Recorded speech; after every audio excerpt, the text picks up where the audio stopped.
Welcome to Kids Corner. I'm here with my friend Sir Winston, and he's sort of dressed as an artist today because we're going to do something that's a little artistic.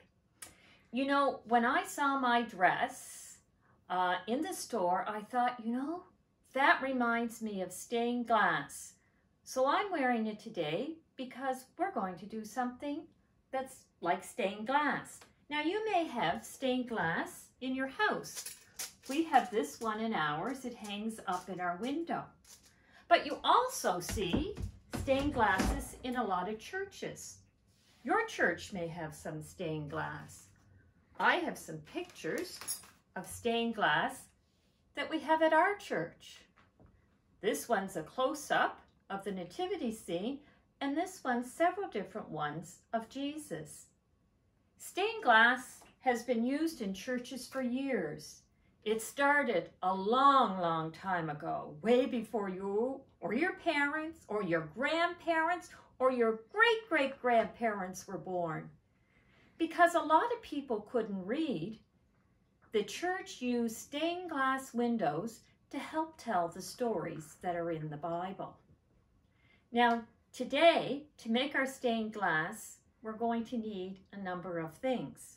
The first one is we're going to need some paint. Now, I use tempera paint, but the most important thing about paint is the word washable. So you can buy some washable paints. You may be able to use washable markers, but if it isn't washable, don't use it. One of the other things that we'll need is painter's tape. In a pinch, you can use masking tape, but it can be a lot harder to clean off the window. Now, my painter's tape was a little wide, so I ended up going through and cutting it in half. You'll need brushes. Softer brushes are a little better. You'll need some containers to mix your paint in, some water to help mix it. It's probably good to put newspaper or something down where you're working. Have a wet rag because this could be messy. And I'm going to put on an apron because I don't want to get paint on my clothes. So here we are. And I got it started just a while ago to give us an idea about what's going to happen. So I'm going to pull back. I'm working on the door window in our back room. And what I did was I created a central design with masking with the painter's tape. So I started with a cross, and I've put rays out from the cross. And I put sort of tape around the edge. This is a really good idea because eventually you're going to have to wash this off, and it makes washing off a lot easier. So now what I'm going to do is fill in some of these areas with little tape because it's going to create areas that we can paint. So we're going to get started on that, and I have all sorts of little bunches of tape that I've put up to help us get going.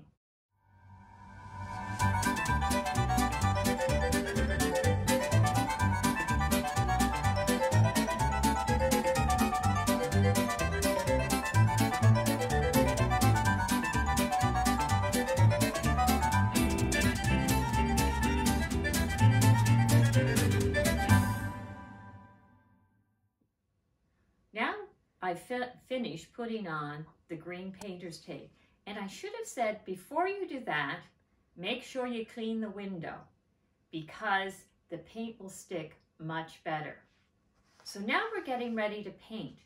And I'm not sure what colors you have at home, but often you can mix colors to get what you want.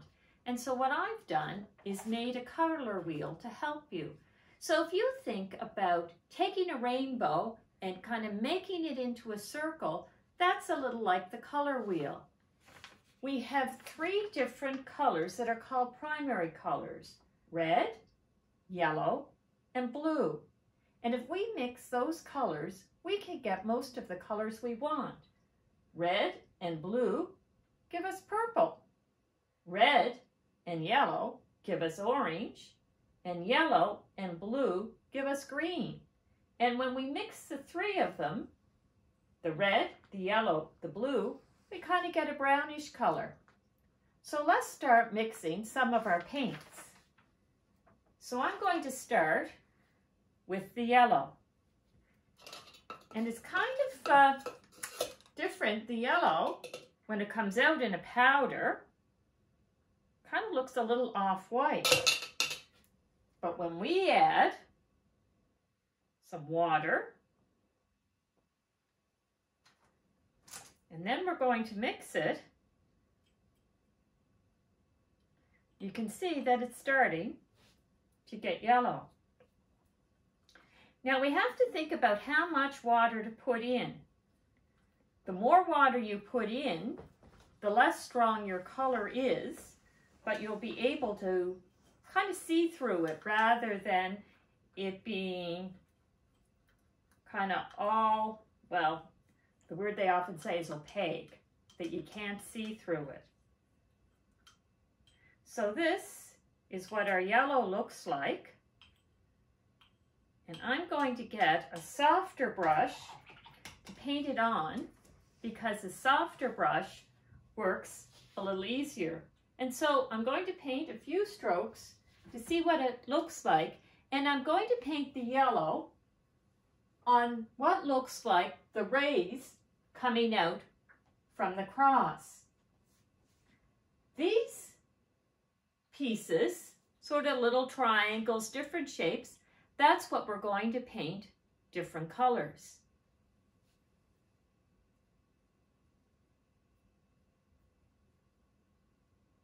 So we're going to see,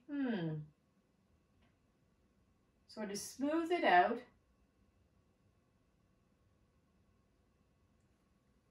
And that's how we're going to do it. Fill it in. So I'm going to start painting, and we'll get back to you when I'm done.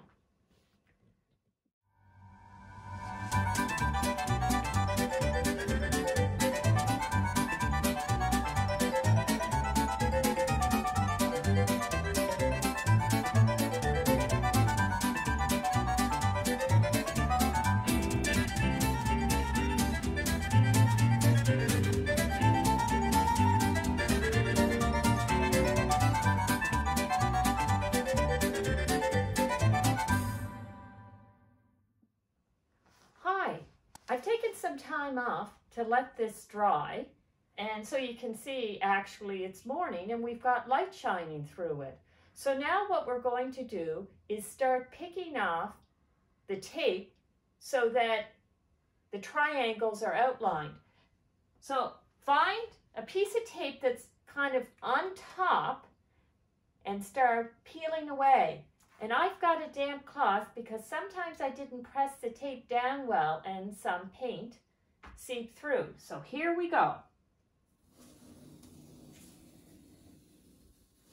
And see, this gives us a nice line through to the outside. And so we just keep pulling them off carefully.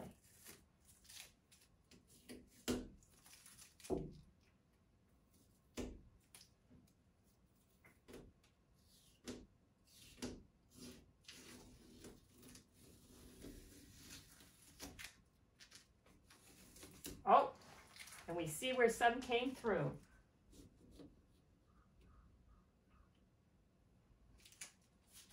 Yeah, I would.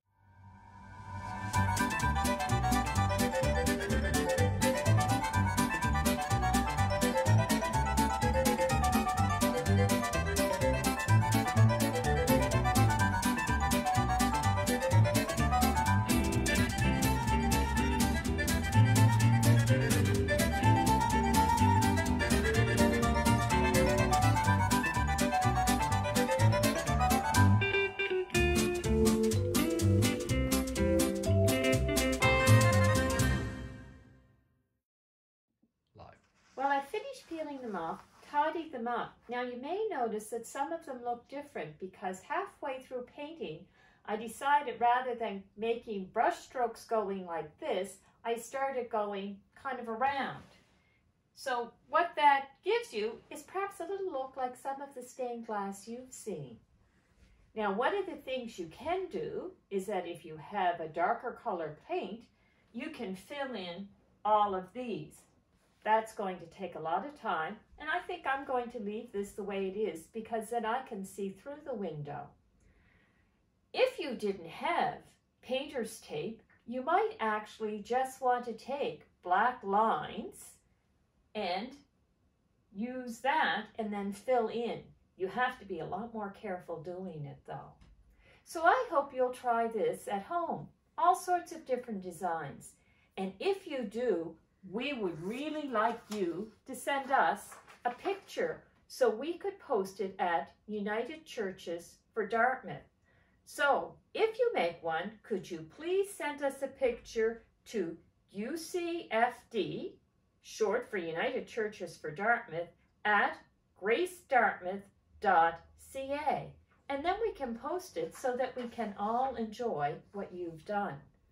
And now, to end this off, why don't we have a little prayer?